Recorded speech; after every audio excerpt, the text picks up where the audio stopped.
Bonjour chers élèves, toujours dans le cadre de nos cours en ligne, la fois passée ou la semaine passée, nous avons commencé notre cours sur la pratique ou de la méthodologie de la dissertation.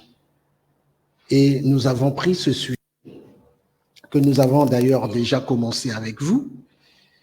Aujourd'hui, nous allons voir la deuxième partie de ce sujet parce que nous avions dit la fois passée que c'était un sujet à thèse, antithèse, synthèse. Donc, il y a une thèse, une antithèse et il y a une synthèse. Mais dans la première partie, nous avions abordé la thèse. La thèse, c'est en fait le point de vue de l'auteur. Et ce point de vue c'est ce que nous avions dit, n'est chercher que le vrai. Ça, c'est le point de vue de l'auteur, donc la thèse que soutient l'auteur. Et nous avons essayé d'argumenter en tenant compte justement de la thèse de l'auteur. Et la dernière fois, on s'était donc arrêté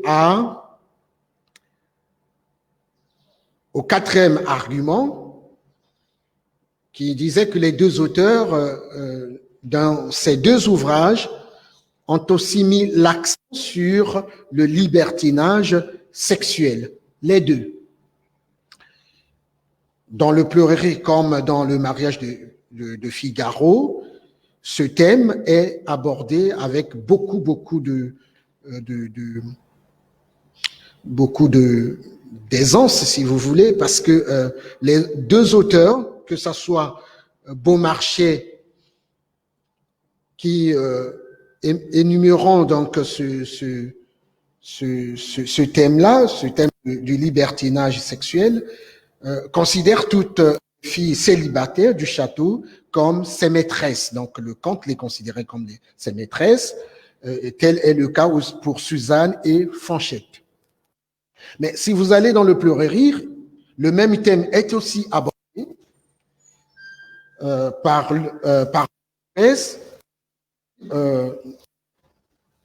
qui présente Bois-Camabé comme un véritable donjon, parce que il considère les petites filles comme naturellement ses femmes, et il les appelle même affectueusement petites mamans. Et il est même marié à une petite fille de relativement 20 ans. Et cette obsession sexuelle est également la caractéristique première du maître d'hôtel. Presque toutes les femmes célibataires ou mariées sont naturellement ces femmes. Il y a Elenghi, il y a Soukali, il y a Mamireille, Madame Berger, Cécile, Edwige, etc. Toutes ces femmes sont ses maîtresses. Donc, voilà, comme pour dire que l'on retrouve un tout petit peu le vrai dans ces deux ouvrages, parce que déjà, ce thème qui est abordé, c'est un thème qui n'est pas seulement par ces deux, même d'autres auteurs africains ou même congolais ont dû aborder le thème du libertinage sexuel. Voilà donc ce que l'on pouvait dire sur le quatrième argument. Le cinquième argument, ça traite de la réalité toujours dans ces deux ouvrages. Il y a ce qu'on appelle l'évocation des espaces, l'évocation des périodes qui, naturellement, ont existé. L'histoire se passe dans un pays précis, pour le cas du mariage de Figaro. C'est en Espagne que se passe cette histoire, parce que Figaro lui-même déclare à l'acte 5, dans la scène 3, avoir plus d'ingéniosité qu'il en a faux, qu'il n'en qu'il en faut pour gouverner toute l'Espagne. Donc, un site, effectivement, une localité, un territoire, un lieu qui a effectivement ou qui existe effectivement. De même, Séville, évoqué au Chérubin, a été envoyé par le comte en guise de punition à la Catalogne, à l'Andalousie aussi. Donc, ce sont là des lieux qui existent. Ce sont des lieux donc qui existent. Autant pour le temps, c'est au XVIIIe siècle qu'il s'agit, car Bonmarchais fait le procès de la société et de son temps. Donc, le projet de sa société est de son temps. Donc, l'histoire se passe effectivement dans un lieu connu, période connue, le XVIIIe siècle, en Espagne. Donc, ça, c'est déjà ce qu'on pourrait appeler le fait dans les deux ouvrages. Dans le Pleurer rire, l'auteur peint le XXe siècle, même si les deux auteurs sont séparés par siècles. L'un écrit au XVIIIe siècle, l'autre écrit au XXe siècle. Donc, Bonmarchais écrit au XVIIIe siècle, donc c'est une vérité au XVIIIe siècle, et le Pleurer rire, Henri Lopez, écrit au XXe siècle, mais les deux sont en train de peindre deux réalités, même si les deux époques sont séparées, mais la réalité qui est peinte au XVIIIe siècle comme au XIXe siècle et au XXe siècle est la même. Donc, dans le Pleurer rire, plus précisément dans les années 70 et 80. Donc, l'histoire qui se passe aujourd'hui, c'est une histoire qui s'étend sur une période historique, mais en Afrique, bien sûr, dans les années 70 et dans les années 80. La dernière fois, je vous avais d'ailleurs dit que dans les années 70, il y avait un vocabulaire que nous avions appris à cette époque-là. Pour ceux qui sont à cette époque-là, ils se rendraient compte que même cette danse dont il est question dans le livre comme le livre d'Henri Lopez, Saccadé, c'était une danse qui était dansée à l'époque de l'autre côté de Kinshasa, donc à l'ex comment on peut appeler ça, l'ex-Zaïre, donc à l'époque de Mobutu. Donc, il y a donc dans les années 70 et 80 en Afrique, il fait référence aux indications spatiales réelles comme le Pérou, il en parle, la France, le Zaïre, Paris, Madrid, Lisbonne. Il parle même de l'avenue de France, le quartier de Poto-Poto. Ce sont des quartiers qui existent. Aujourd'hui, à Brazzaville, vous avez un quartier qui s'appelle Poto-Poto. Vous avez une avenue qui s'appelle Avenue de France. Et Paris, Madrid, etc., ce sont des villes qui existent naturellement. Donc, il y a là aussi le vrai. Dans le sixième argument, il y a ce qu'on appelle les noms des personnages en action. Ces deux œuvres prouvent à suffisance qu'il s'agit de la réalité. En effet, les noms ont été attribués conformément au rôle et au caractère donné par l'auteur à ces personnages. Évidemment, ces noms collent au caractère des personnages. Même si le personnage est une voix de papier, c'est une voix qui n'existe que sous le papier, mais quand vous regardez le caractère de Bouakamabé Nassakadé, on dit que Bouakamabé Nassakadé, c'est quelqu'un qui aime l'action, comparativement à Polé Polé, qui est quelqu'un qui parle lentement, sagement, etc. Donc, même les noms des personnages collent au caractère des personnages.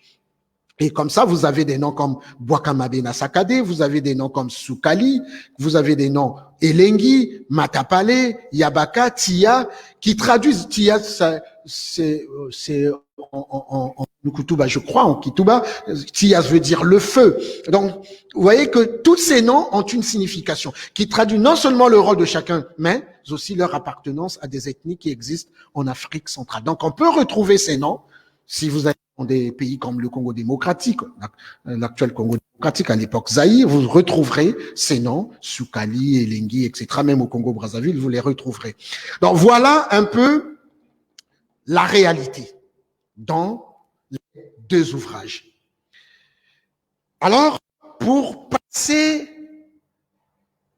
à l'antithèse, là nous avons terminé avec la thèse, mais pour passer à l'antithèse, il faut une transition. Vous savez, j'ai toujours pris l'écriture comme, je l'assimile au corps humain. Quand on écrit, on a en face comme un corps humain. Le corps humain est fait de manière, d'ailleurs, que Dieu est un grand artiste, parce que même écrire, c'est faire un tout petit peu de l'art. Donc, pour partir de la tête aux épaules, il y a le cou. Le cou, c'est la transition. Ça nous permet de ne pas faire des gestes mécaniques, mais quand nous voulons regarder derrière nous, nous faisons ça, et c'est une transition. Et pour partir du bras à l'avant-bras, il y a toujours une transition. Pour partir d'ici à là, il y a une transition. Dieu a fait de telle sorte que nos mouvements soient des mouvements non pas mécaniques, mais des gestes qui soient des gestes normaux, qui puissent pas nous demander beaucoup d'efforts. Donc, pour partir de la première partie, qui est la thèse, à la seconde partie, qui est l'antithèse, il faut passer par une transition. Donc, un mot de liaison, ça peut être une conjonction de coordination, ça peut être une locution conjonctive, pour passer à autre chose. Et ce que nous avons dit dans notre thèse, ça constitue tout un paragraphe. Et quand nous allons passer thèse à l'antithèse, nous allons donc passer par une transition, et cette transition nous va faire que on passe à l'antithèse. Donc, il faut nécessairement utiliser la transition. Bien, donc le grand 2 ou le petit 2, si vous voulez, c'est l'antithèse. L'antithèse. L'antithèse. L'antithèse, le mariage de points, le mariage de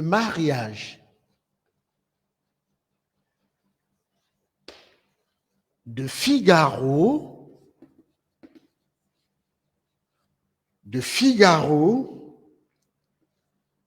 il faut toujours souligner les titres des ouvrages,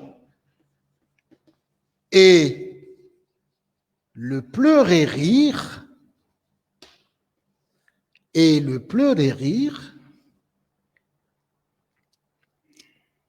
sont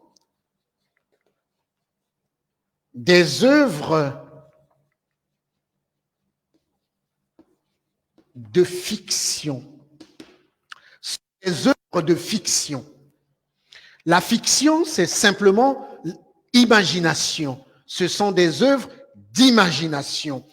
Ce sont des œuvres qui sont le fruit de l'imagination, donc de la fiction. Les liens, non, je veux dire les faits, les lieux, les époques, les noms des personnages évoqués dans les deux œuvres prouvent que les deux écrivains ont puisé leur matière dans la réalité. Cependant, ces deux œuvres littéraires sont aussi le fruit de l'imagination, donc de la fiction. On va donc partir sur l'argument numéro 1. Nous sommes, n'oubliez pas, sur l'antithèse. L'antithèse, c'est ce qu'on pourrait appeler notre point de vue. Ça a été le point de vue de l'auteur. Tout ce que j'ai dit, je n'ai cherché que le vrai. Ça, c'est son point de vue. Et notre point de vue, nous allons l'énumérer à ce niveau. C'est l'antithèse. Les récits évoqués dans ces deux œuvres relèvent de l'imagination des auteurs. Dans Le mariage de Figaro de Beaumarchais, on peut dire que l'auteur a inventé l'histoire du mariage qui devrait unir Figaro et Suzanne. Ce mariage n'est qu'une illusion, une vue de l'esprit. Ça veut dire que l'auteur, Beaumarchais, a inventé de toutes pièces cette histoire. Cette histoire, en fait, n'existe pas. C'est pure et simple. Nous allons prouver. C'est une imagination. Henri Lopez, dans Le Pleurer rire, a imaginé le coup d'État et le règne de Bouakamabé. Tonton n'a jamais existé en Afrique. Non, Tonton n'existe pas. Dans le livre, Tonton n'existe pas. Ça veut dire que c'est une imagination. C'est une fiction. C'est une histoire montée de toutes pièces. Il n'y a pas de vrai. Il n'y a pas de vérité dans ce que les deux auteurs disent. Ce n'est que de l'imagination pure et simple. Vous retrouverez cela dans la page 2, où on dit que Tonton, en fait, n'existe pas. Il n'a jamais existé. Le mariage de Figaro et de Beaumarchais et le Pleurer d'Henri Lopez ne sont que des œuvres de fiction, d'imagination. Dans l'argument numéro 2,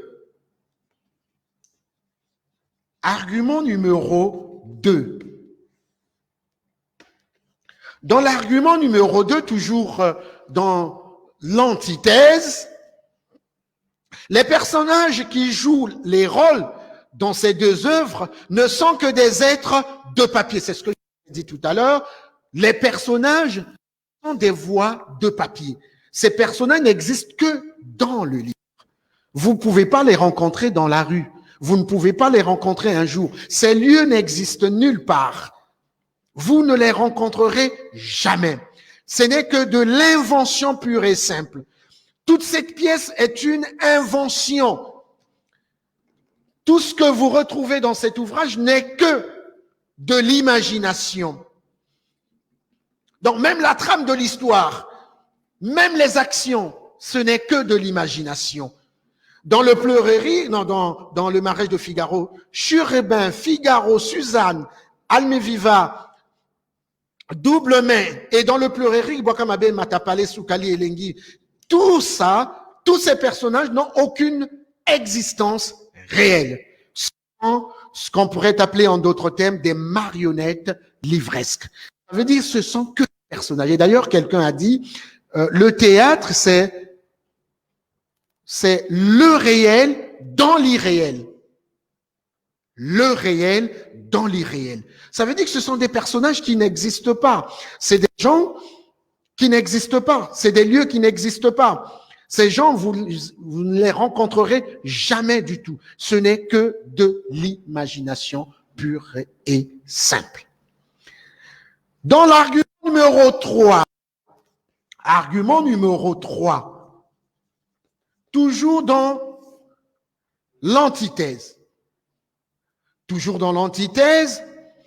Les espaces où se déroulent les actions et les événements sont des lieux inventés par les écrivains. Évidemment, ils ont inventé, non seulement ils ont inventé l'histoire, mais ils inventent également les lieux. Donc, ils ont inventé les lieux. Dans le mariage de Figaro, le château du comte Almaviva n'existe nulle part. Ce château n'existe pas. Et dans le mariage de Figaro, Mondier, d'ailleurs, vous retrouvez cela dans la première page du livre, la province de Libotama, ou même le pays auquel l'auteur fait mention, n'a aucune référence sur la carte du monde. Le pays n'est pas sur la carte, c'est-à-dire imaginaire. D'ailleurs, ce que Henri Lopez lui-même dit, ce pays n'existe nulle part, même pas sur la carte de l'Afrique. Mais évidemment, quand vous imaginez, vous pouvez dire que c'est l'Afrique au sud du Sahara. Mais en réalité, lui-même, il dit on ne peut pas retrouver même l'Ibotama, même si le terme sonne un tout petit peu en lingala, une langue qui est parlée au Congo-Brazzaville, au Congo-Kinshasa et au Centrafrique, bien que cette langue-là soit parlée dans ces trois territoires, mais cela ne veut pas dire que vous retrouverez l'Ibotama comme ethnie dans un de ces pays. Non, ça n'existe nulle part. Voilà. Et quatrième argument,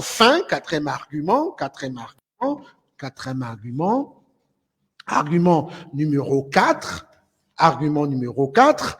Les séquences ou les aventures amoureuses dont on fait allusion dans ces deux œuvres ne sont qu'un montage. On pourrait même dire, pour parler tout simplement, un trucage. On a essayé de tricher avec la vérité, de tricher avec la réalité. Ce sont des fausses réalités. La présence du comte et de Chérubin dans la chambre des domestiques, les sentiments de Marceline pour Figaro, de Chérubin pour la comtesse sont un montage destiné à faire rire. Parce qu'en fait, pour tout auteur, c'est aussi essayer de créer quelque chose chez les lecteurs. Et ça a été le cas de Beaumarchais, parce que ça fait rire. Et le pleurer, ne serait-ce que par le titre, vous voyez que non seulement on pleure de ce que l'on rencontre en Afrique, de ce que sont les chefs d'État en Afrique, les dictateurs, etc. Mais ça fait pleurer, oui, mais ça fait aussi rire parce que l'on essaie d'avoir, comme disait quelqu'un, si on ne peut pas pleurer, mais on peut quand même rire. Et ça donne à rire, qu'à pleurer. Voilà. Donc, c'est pour cette raison, on dit que ces sentiments sont faits de telle sorte que l'on essaye de forcer le sourire, de forcer le rire chez le lecteur. Dans le mariage dans le Pleuréric, les aventures amoureuses du maître avec ses multiples maîtresses sont autant une pure lubie, donc une pure imagination. On peut aussi, dans ces deux ouvrages, répertorier d'autres faits qui font d'elles des œuvres fictives. La légèreté dans le mariage de Figaro, par exemple, dans la légèreté du mariage du comte, qui se rabaisse en voulant coucher avec sa domestique. C'est pour, non seulement c'est une information, on veut attirer notre attention sur quelque chose, mais ça fait que finalement, quand on se rabaisse jusqu'à ce niveau-là, tout simplement pour coucher avec une domestique. Il y a la vulgarité de Bois-Camabé qui se permet d'exhiber sa cicatrice à la cuisse à l'ambassadeur de France en visite officielle. Vous imaginez un président de la République qui, pour prouver quelque chose, est obligé de tirer son pantalon pour montrer une cicatrice, par exemple. Mais ça fait rire. Et d'ailleurs, ce thème a été abordé par un autre écrivain congolais qu'on appelle Emmanuel Dogala, qui lui, il disait que nous étions dans une société où tout était en rouge, les gens devaient s'habiller en rouge et tout et tout. Et pour démontrer qu'il était véritablement un membre politique, il avait même un caleçon rouge. Et donc, pour prouver cela, il descend son pantalon pour prouver aux autres que j'étais un grand militant. Donc, ici, c'est la même chose. Quand pour prouver que la vulgarité, mais lui, il tire son pantalon pour montrer à l'ambassadeur de France qui était en visite officielle sa cuisse. Voilà. Il y a la légèreté de la comtesse à se substituer en Suzanne, la légèreté de Soukali abusant de faire boire à ses enfants du sirop de Fénergan, les rapports diplomatiques entre Mondier et Israël. Voilà ce qu'on pourrait appeler la contradiction qu'on peut apporter sur ce que a dit Helvétius dans son ouvrage Esprit. Dans tout ce que j'ai dit, je n'ai cherché que la vérité. Non, dans un livre, il n'y a pas que la vérité, il y a également l'imagination. Les deux doivent aller ensemble.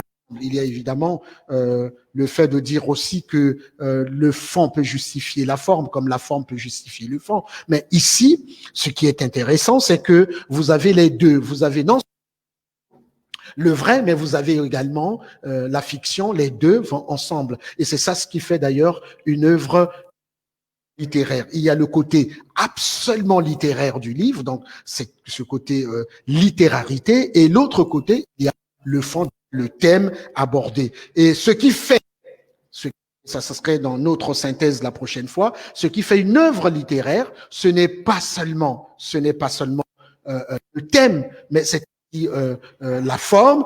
Ce n'est pas seulement la forme, mais c'est aussi le thème. Donc les deux doivent aller ensemble. Donc ce mariage fait véritablement ce que l'on appelle une œuvre littéraire. Donc, pour tout dire, on pourrait même dire que le roman, le Pleuréric, est essentiellement fictif, absolument fictif, mais qui présente tous les aspects d'un récit. Ça, c'est vrai.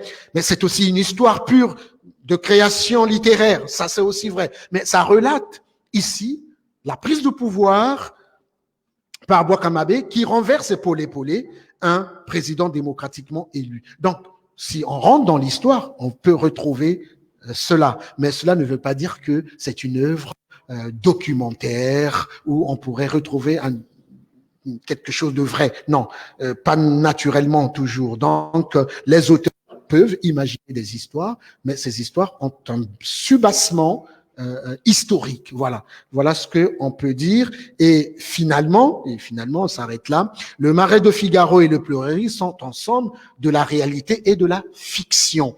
Les œuvres littéraires n'ayant pas une seule source d'inspiration, Beaumarchais et Henri Lopez ont, à travers leurs œuvres respectives, su concilier le vrai et le faux pour donner l'illusion du vrai. Ça a l'air d'être vrai, mais ce n'est pas vrai. Ce n'est qu'un livre, ce n'est qu'une œuvre d'imagination. Voilà ce que nous avions à dire pour aujourd'hui, mais le conseil que je vous donnerai à la fin, c'est que lorsqu'on vous donne un sujet de dissertation, première chose, faites une très bonne introduction, un très bon développement et une très bonne conclusion. Mais soignez naturellement votre introduction et votre conclusion, parce que l'introduction, c'est entrer et la conclusion, c'est la sortie. Il faut savoir entrer et savoir sortir. Il faut savoir accrocher, il faut savoir capter l'attention du lecteur et ensuite savoir arrêter. Voilà ce que